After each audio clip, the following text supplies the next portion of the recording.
제가 식물하원에서 화분을 살 때 사장님한테 꼭 물어보는 게 있어요. 여러분도 많이 그러셨을 것 같은데, 이거 물 얼마나 줘야 돼요? 얼마나 자주 줘야 돼요? 이걸 물어보잖아요. 그럼 사장님들이 보통 일주일에 한 번씩 물 흠뻑 주면 돼요, 이렇게 말씀하시잖아요. 그래서 저도 달력에 표시해 놓고 일주일에 한 번씩 화분 밑으로 물이 콸콸 나올 정도로 흠뻑 줬었어요. 그런데 1년 정도 키워보니까 참 이상해요. 똑같이 물을 줬는데 어떤 나무는 목이 마른지 물을 더 줘도 쑥쑥 자라는데, 제가 아끼던 오렌지 자스민은 잎이 다 갈색으로 변하고 시름시름 마른 거예요. 잎도 떨어지고요. 그래서 사장님 하라는 대로 다 했는데 대체 왜 이럴까 하고 여러 가지로 검색을 해보니까 이게 과습이라는 거예요. 여러분 혹시 이런 생각 안 해보셨어요? 화분이 너무 좁아서 애가 안 크네, 큰 집으로 이사시켜줘야지. 그래서 조그만 화분을 큰 화분에 심어버리는 거죠. 저도 그랬어요. 그런데 이게 문제가 있었던 거예요. 식물한테는 이게 커다란 물주머니를 채워준 거나 마찬가지인 거죠. 식물이 자기 능력껏 빨아들일 수 있는 물의 양은 딱 정해져 있는데, 흙은 많고 물이 가득하니까 뿌리가 계속 젖어 있는 거예요.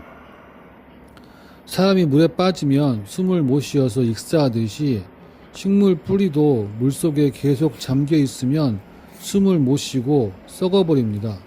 차라리 화분이 작은 것으로 사용해서 그 화분 밖으로 뿌리가 삐져나오는 게 오히려 과습을 막는 거더라고요. 제가 보니까 여러 가지로 고민을 해봤는데, 화분이 작아서 애가 불편할까봐 큰 화분으로 옮겼을 때 실패한 경우는 대부분 다 이런 거더라고요. 자, 그럼 물을 언제 줘야 하냐? 남들 다 하는 것처럼 저도 손가락 찔러서 확인도 해보고 나무젓가락도 찔러서 흙이 말랐는지 안 말랐는지 다 확인도 해봤죠. 겉흙이 마르면 주라고 하니까 겉흙이 말랐을 때를 봐서 물을 주기도 했어요. 근데 분갈이를 할 때 안에 마사토나 아니면 물이 잘 빠지는 걸 얼마나 섞었는지에 따라서 물 빠지는 속도가 완전히 다르고 식물의 특성에 따라서도 이게 다릅니다. 그래서 하지 말고 오후에가 제가 보니까 최소 10cm는 파봐야 물이 있는지 없는지 알 수 있거든요. 근데 솔직히 화분을 10cm씩 파버리면은 그걸 알 수가 없잖아요. 저도 이거를 분갈이 하면서 10cm 정도를 봐야지 안다는 거를 알게 됐는데, 저도 처음에는 이거를 몰라서 겉흙만 보고 하다 보니까 이 과습이 걸렸어요. 그래서 이거를 그때마다 화분 옆을 다 뚫어 볼 수도 없고 방법을 찾을 수가 없는데, 최근에 제가 검색을 하고 여러 가지 알아보다가 수분계라는 걸 알게 됐어요. 수분계는 화분에 꽂는 거고요. 그걸 꽂으면 이게 물이 없는지 말랐는지 아니면은 물이 적당한지 아니면 물이 많은지 이거를 알려주는 거예요. 이 화면처럼 이 화분마다 똑같은 날 물을 줬지만 화분마다 이 수분계가 가리키는 방향이 다 다른 겁니다. 그래서 이거는 제가 쿠팡에서 5,000원인가 주고 산 것 같은데, 건전지도 안 들어가고 그냥 흙에 푹 꽂으면 수분이 많은지 부족한지 바늘이 딱 알려줘요. 완전 신세계죠. 그러니까 손가락으로 넣는 거는 사실 2, 3cm 밖에 안 되지만 이 수분계를 꽂으면 저 아래 10cm 안쪽에도 물이 얼마나 있는지를 알 수가 있기 때문에 과습이 걸리는 위험이 확실히 줄어들죠. 제가 이거 보면, 화면 보시면 제가 물을 주고 한 지금 4일 정도 지났거든요.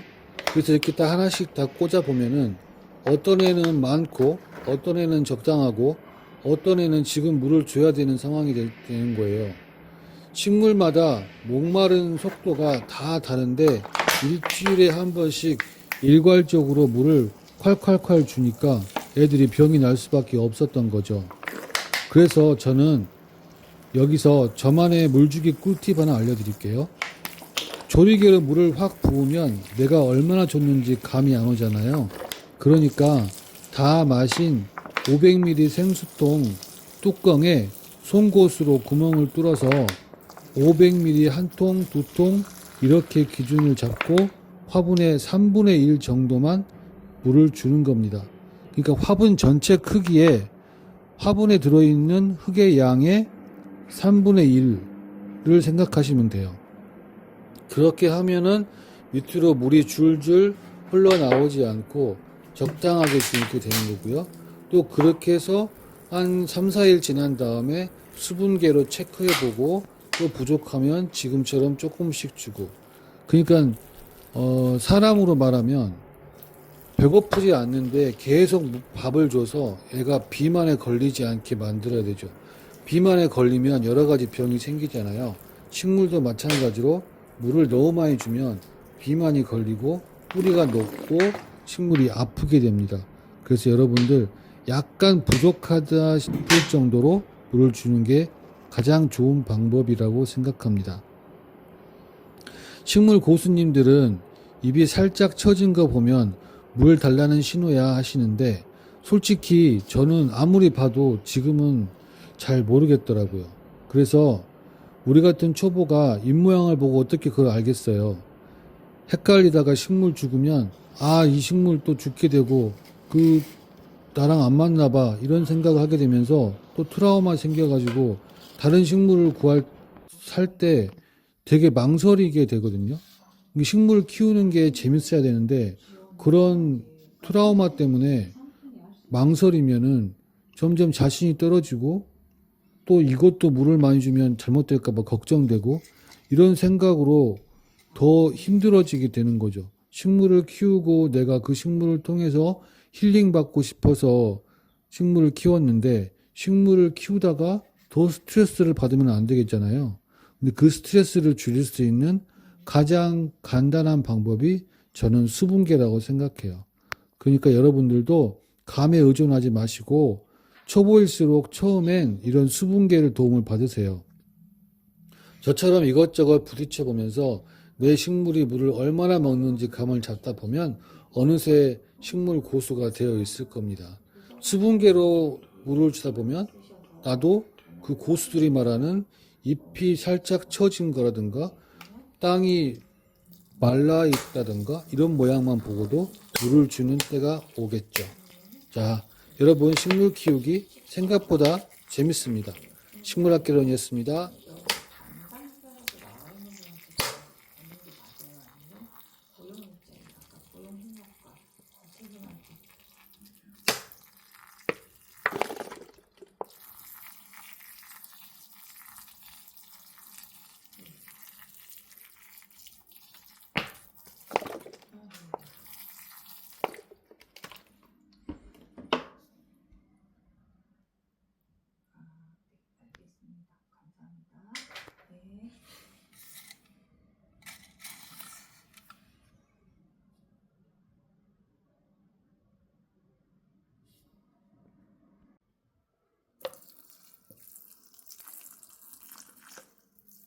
어디가 하는 게 좋을까? 여기 어때, 오빠?